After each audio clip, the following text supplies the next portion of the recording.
வணக்கங்க. ஸ்ரீ கிருஷ்ணா ஜோதிட நிலையத்திலிருந்து ஈரோடு ஜோதிடர் முனியாண்டி. நம்ம தினம் ஒரு 11 ஜாதக கணக்குல பார்த்துட்டு இருக்கோம்.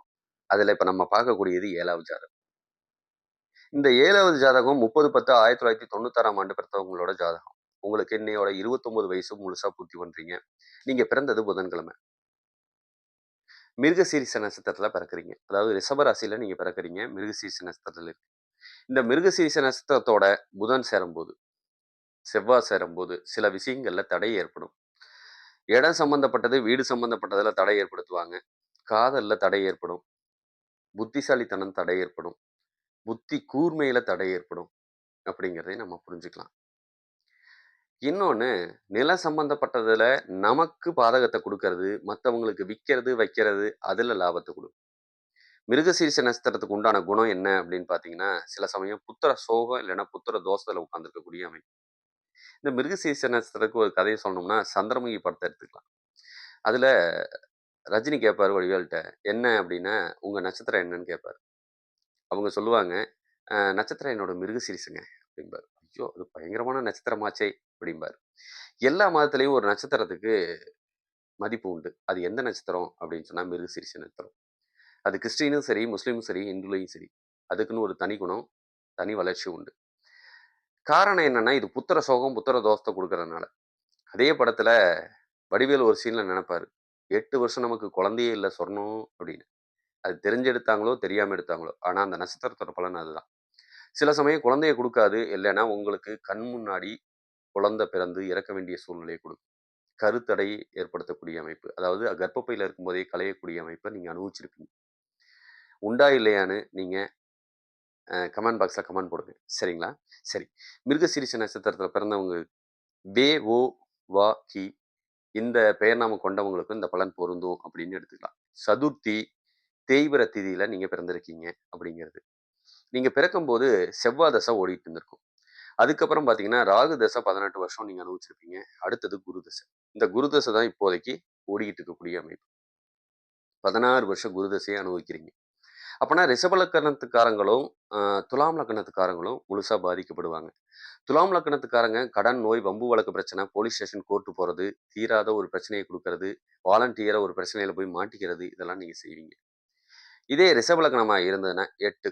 ஒண்ணு விபத்த சந்திக்கக்கூடியது, மரணத்த சந்திக்கக்கூடியது, இல்லன்னா ரத்த சம்பந்தப்பட்ட உறவுகளுக்கு அது அது சம்பந்தப்பட்ட பிரச்சனைய குடுக்கக்கூடிய அமைப்பு. இதெல்லாம் அந்த லக்னம் செய்யும்.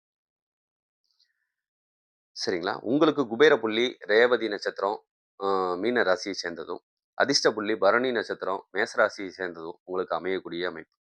உங்களுக்கு உண்டான சந்திராஷ்டமம் யாரு? எந்த ராசி? அப்படின்னா தனுசு ராசி, ரிஷப ராசிக்கு சந்திராஷ்டமம் அமையும்.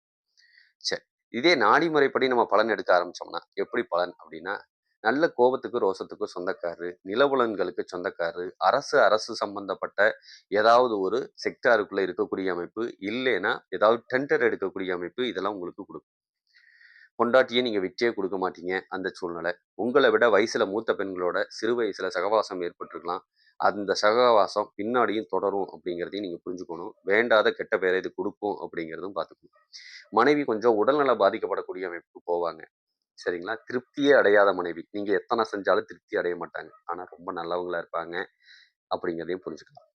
இடது கண்ல பார்வை குறைபாட்டு பிரச்சனையோ, வெட்டுக்காயம் ஏற்படக்கூடிய அமைப்போ இதெல்லாம் குடுக்குங்க.